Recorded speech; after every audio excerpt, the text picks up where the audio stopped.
This is your opportunity to change anything. Behaviorally, you can change anything you want. Not everything you want, right? That's the problem. You can become anything you want behaviorally, but you can't be everything you want. So you need to pick a small number. What would have to happen at the end of next year to look back and consider this year a success? I think that really helps to just give you a bit more perspective. And it usually comes down to only a few things.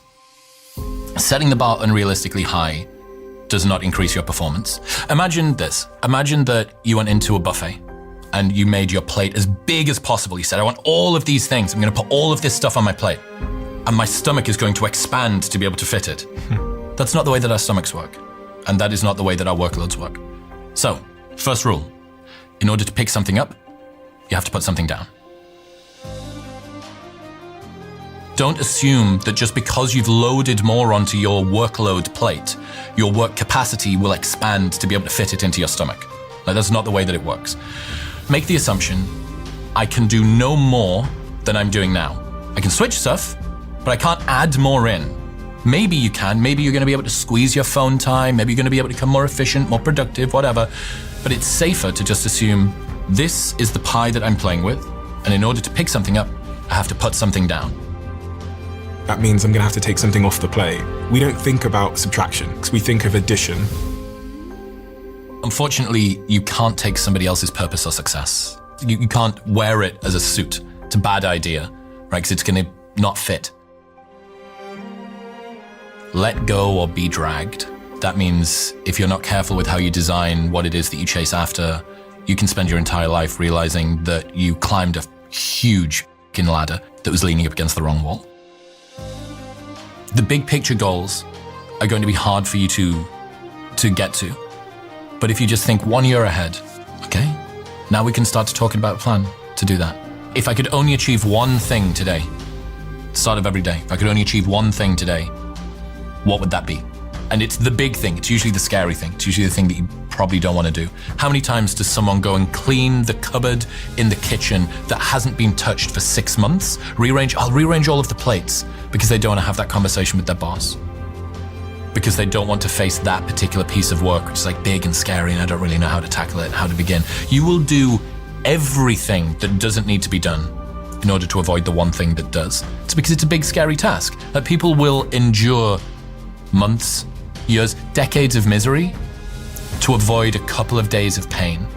And that makes sense. It's a good trade in some ways, but over time you're going to accumulate an awful lot of discomfort.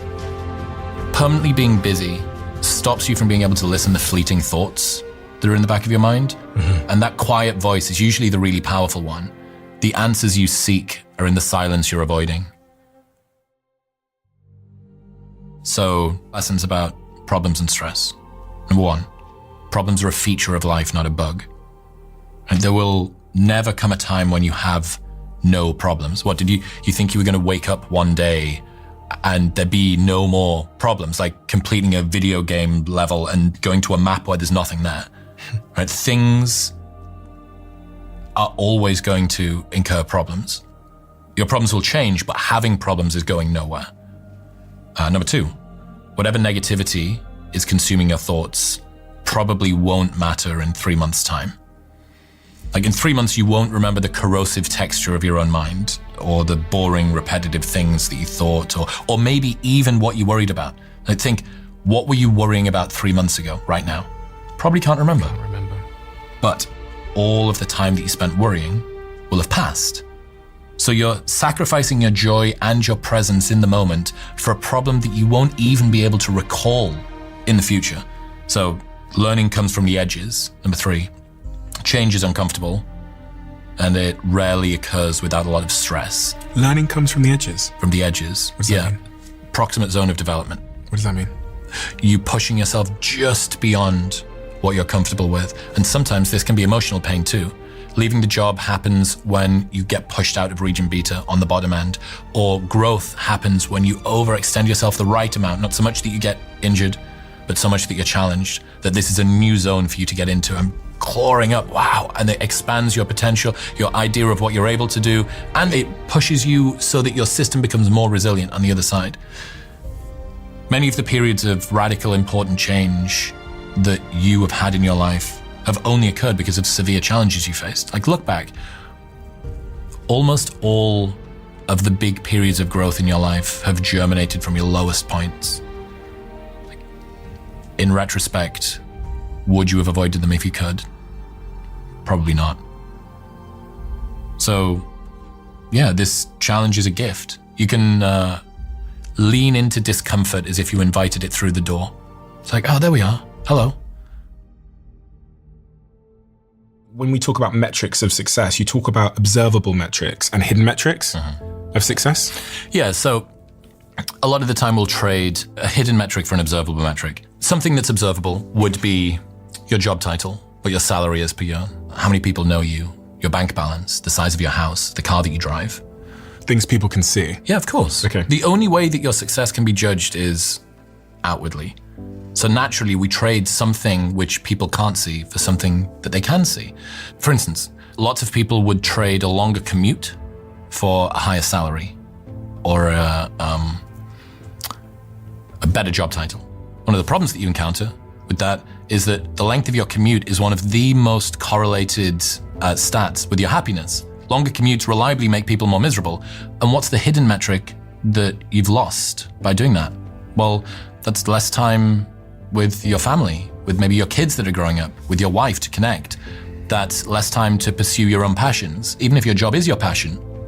So what about a more stressful career? Going to move into a different industry that's way more stressful, but it pays more. Observable metric. What's the hidden metric? What about the peace of mind that you have as you go to sleep at night?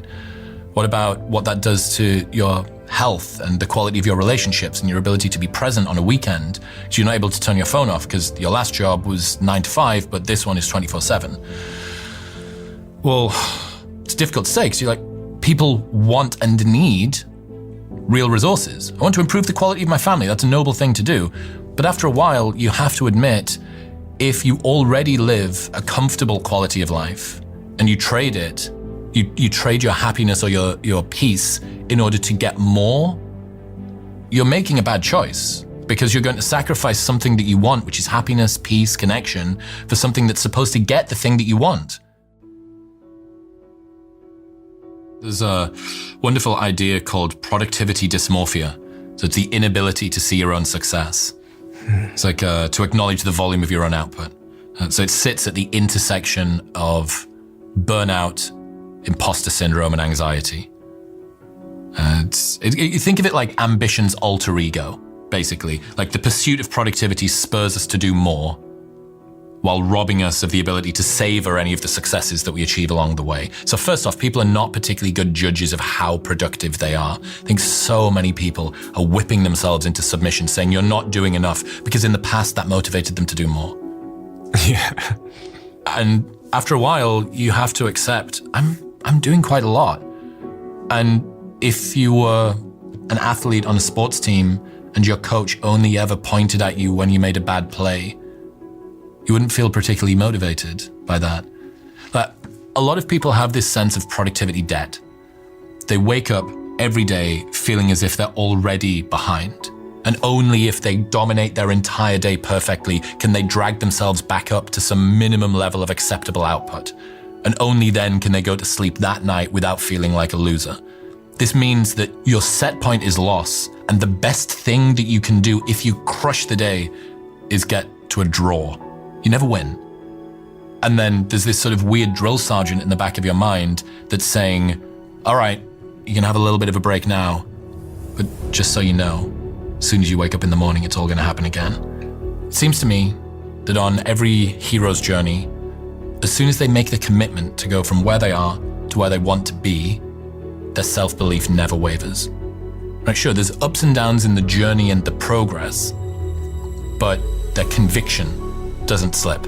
It's like, at that moment, the clouds parted and I was sure I was going to become a UFC fighter, I was going to become a businessman, I was going to get off drugs, change my mindset, whatever. In my experience, that's not the way it is at all. Like, your entire journey of personal growth is just steeped in doubt and self-pity and uncertainty, and it tarnishes the whole experience. It's not sexy. It's not cool. You're like, this is supposed to be my Rocky cutscene. It's 3.5 minutes in the movies, but it's been 4 years for me. What's going on? There's not even the promise that there's any glory on the other side of it. And this is exactly why it's so much easier to just go back to your old patterns.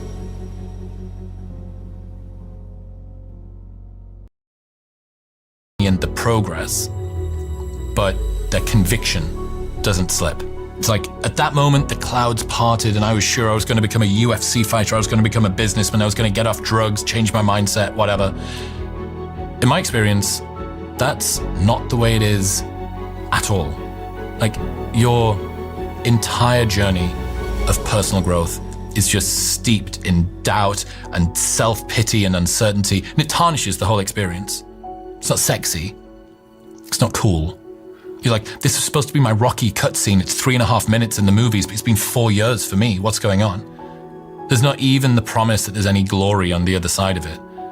And this is exactly why it's so much easier to just go back to your old patterns.